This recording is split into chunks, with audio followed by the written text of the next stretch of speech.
So hello guys, कैसे हैं आप सब। आई होप आप सब अच्छे होंगे एंड मैं भी अच्छा हूं।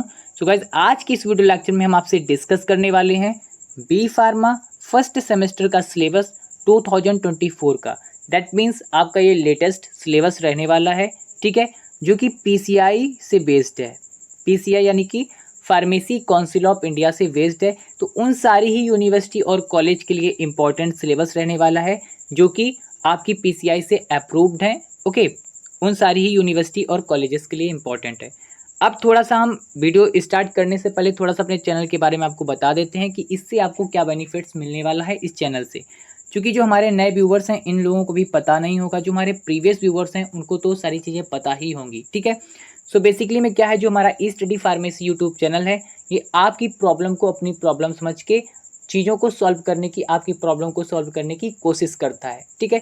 तो इसमें आपको डी फार्मा, बी फार्मा और एम फार्मा का जो भी सिलेबस रहता है उसके सिलेबस के अकॉर्डिंग हम लोग आपका जो सॉल्यूशन होता है, ठीक है, वो हम आपको प्रोवाइड करते हैं। साथ ही साथ हैंड रिटन नोट्स भी आपको प्रोवाइड करते हैं जो कि आपकी स्टैंडर्ड बुक के रेफरेंस से होता है, ठीक है। तो ये आपके लिए काफ़ी इंपॉर्टेंट रहता है कि आपको नोट्स भी हैंड रिटन प्रोवाइड हो जाते हैं। साथ ही साथ हम आपको इंपॉर्टेंट क्वेश्चंस भी प्रोवाइड करते हैं जो कि जो आपकी यूनिवर्सिटी एग्जामिनेशंस होते हैं उसके पॉइंट ऑफ व्यू से बहुत ही इंपॉर्टेंट होते हैं। अगर आप उसको करके जाते हैं तो 75 to 85% जो पेपर होता है इसी से फंस जाता है और आप टॉपर भी बन सकते हैं, ठीक है। तो ये सारी चीज़ें थी जो हमने अपने चैनल के बारे में बताई।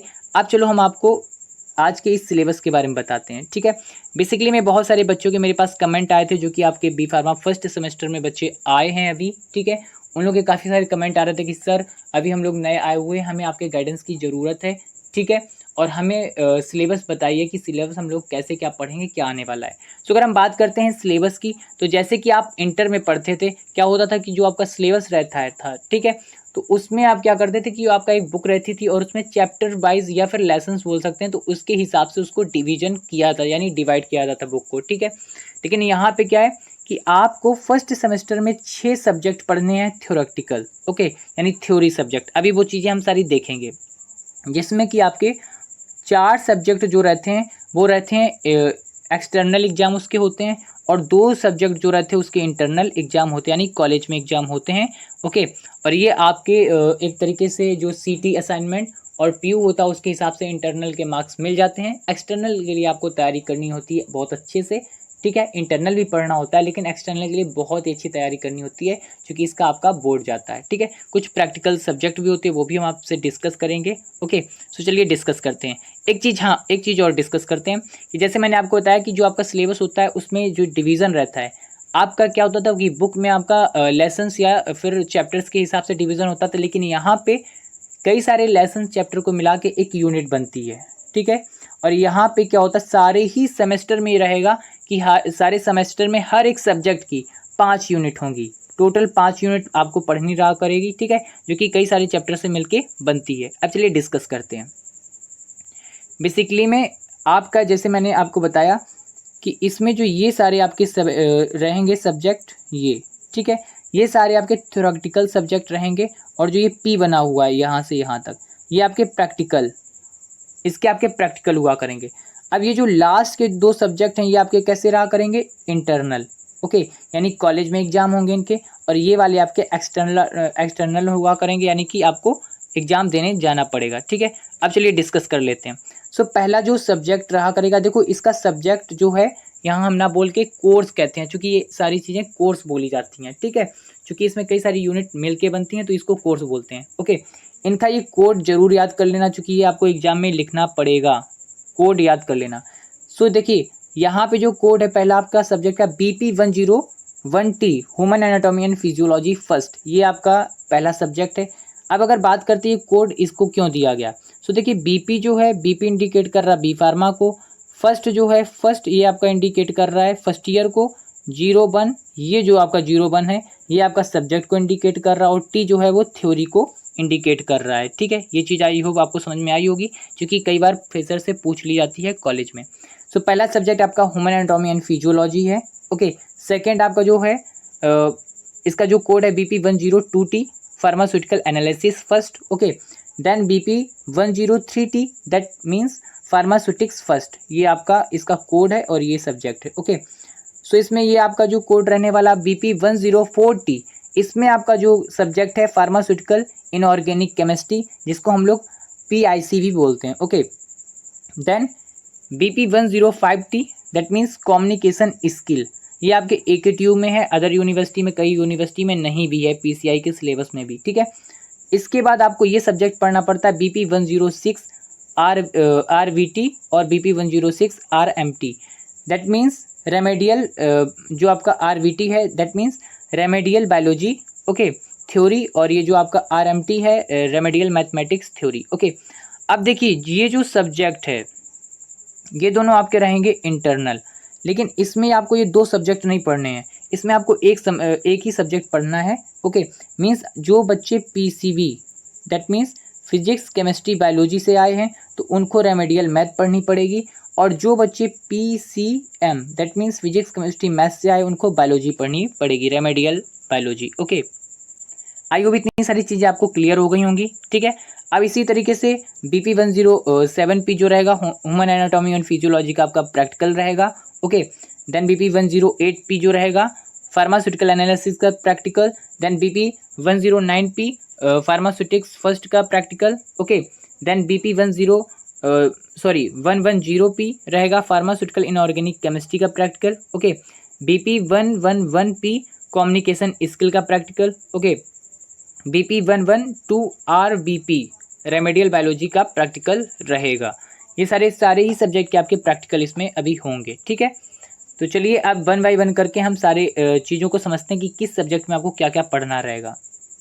सो अगर हम फर्स्ट बात कर लेते हैं human anatomy and physiology first की। ओके, एंड सेकेंड सेमेस्टर जो आपका आने वाला सेमेस्टर रहेगा, इसके बाद वाला सेमेस्टर, उसमें आपको HAP सेकेंड भी पढ़नी पड़ेगी, यानी human anatomy and physiology second. Okay, so इसका जो कोड है BP101T है। ओके, इसमें आपको फर्स्ट यूनिट पढ़ना पड़ेगा introduction to human body system, tissue, cell, membrane and organ. Okay, then second unit में detail study of skeleton and muscular system के बारे में। देन थर्ड यूनिट में anatomy and physiology of nervous system, then cardiovascular system के बारे में, यानी cardiac चीज़ों के लिए, ओके, हार्ट के लिए आपको पढ़ना पड़ेगा। फिफ्थ यूनिट में respiratory system and related physiological process के बारे में आपको पढ़ना पड़ेगा। उसके बाद अगर हम बात करते हैं तो आपको फार्मास्यूटिकल एनालिसिस में पढ़ना पड़ेगा फर्स्ट यूनिट में basic concept of analytical chemistry, accuracy, precision and error minimizing के बारे में पढ़ना पड़ेगा। देन सेकेंड यूनिट में acid base titration and redox titration, ये आपने इंटर की केमिस्ट्री में भी पढ़ रखा होगा। देन थर्ड में आपको पढ़ना पड़ेगा precipitation titration and gravimetry. Okay, then आपको इसकी फोर्थ यूनिट में various analytical techniques like potentiometry and conductometry के बारे में पढ़ना रहेगा, ठीक है। आफ्टर दैट फिफ्थ यूनिट में कॉम्प्लेक्सोमेट्री टाइट्रेशन एंड क्रोमेटोग्राफी बेसिक के बारे में आपको पढ़ना पड़ेगा। एंड अगर हम बात कर लेते हैं अपनी थर्ड जो आपका सब्जेक्ट रहने वाला है, that means BP103T pharmaceutics first. Okay, इसमें आपको फर्स्ट यूनिट में introduction to pharmacy profession, doses form and formulation development के बारे में पढ़ना पड़ेगा। उसके बाद monophasic and biphasic liquid like syrup, elixir and emulsion के बारे में पढ़ना पड़ेगा। थर्ड यूनिट में suspension and emulsion method of preparation के बारे में आप पढ़ेंगे। ओके, फोर्थ यूनिट में सपोजिटरी एंड फार्मास्यूटिकल इनकम्पेटिबिलिटीज़ के बारे में आप पढ़ेंगे। फिफ्थ यूनिट में आप semi solid doses form, preparation of ointment और क्रीम एंड पेस्ट के बारे में आप पढ़ेंगे, ठीक है। देन अगर बात करते हैं अपनी फोर्थ सब्जेक्ट की, तो इसका जो कोड है BP1040 pharmaceutical inorganic chemistry, that means PCI। Okay, sorry, हाँ, PIC। ओके, फर्स्ट यूनिट में इम्प्योरिटीज इन फार्मास्यूटिकल, इम्प्योरिटीज के बारे में आप पढ़ेंगे, ये बहुत इंपॉर्टेंट टॉपिक आपका बनेगा, ठीक है। Limit test for the heavy metal, chloride, sulphate and arsenic. Okay, so basically मैं इस सारी चीज़ों को हमने पढ़ा रखा है, इसके नोट्स भी अपलोड हैं हमारे चैनल में, तो आप जाके देख सकते हैं, ओके, प्ले लिस्ट में। Second unit acid base buffer and electrolytes के बारे में पढ़ेंगे। थर्ड यूनिट में आप gastrointestinal agent like antacid, okay, cathartics and antimicrobials के बारे में पढ़ेंगे। फोर्थ यूनिट में आप expectorant, emetics and radiopharmaceuticals के बारे में पढ़ेंगे। एंड फिफ्थ यूनिट में आप हिमेटैनिक्स, अर्थनेजेंट, ये सारी चीज़ें पढ़ेंगे। रेडियो फार्मास्यूटिकल एप्लीकेशंस के बारे में भी आप पढ़ेंगे। ओके, अब हम अगर बात कर लेते हैं अपने फिफ्थ जो रहने वाला है कम्युनिकेशन स्किल में, इसमें आप फर्स्ट यूनिट में पढ़ेंगे basic of communications, okay, barrier and prospectives के बारे में पढ़ेंगे। देन सेकंड में आप verbal non verbal communication style of communication के बारे में पढ़ेंगे।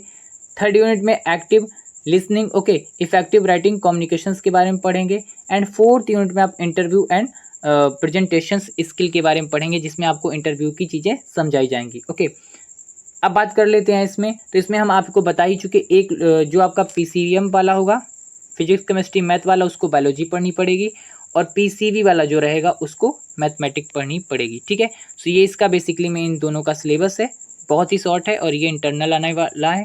बेसिकली आपको एक्सटर्नल की बहुत ही अच्छे से तैयारी करनी, इंटरनल आपके बेस पे नंबर मिलते हैं और बहुत ज़्यादा डिफिकल्ट नहीं होता है, और ये सेमेस्टर बहुत ही सिंपल है, तो आपको आसानी से पढ़ना है, लेकिन हमारे साथ जुड़े रह के पढ़ेंगे तो अच्छे से इंटरेस्ट आएगा और सारी चीज़ें हम आपको प्रोवाइड कर देंगे। ठीक है, सो अगर वीडियो अच्छा लगा है तो लाइक सब्सक्राइब शेयर कर देना। अगर आप नए व्यूवर्स हैं तो जरूर से जरूर चैनल सब्सक्राइब कर लेना, बेल आइकन प्रेस कर देना ताकि आपको नोटिफिकेशन मिलता रहे। Thanks for watching this video, मिलते हैं नेक्स्ट वीडियो में। ओके।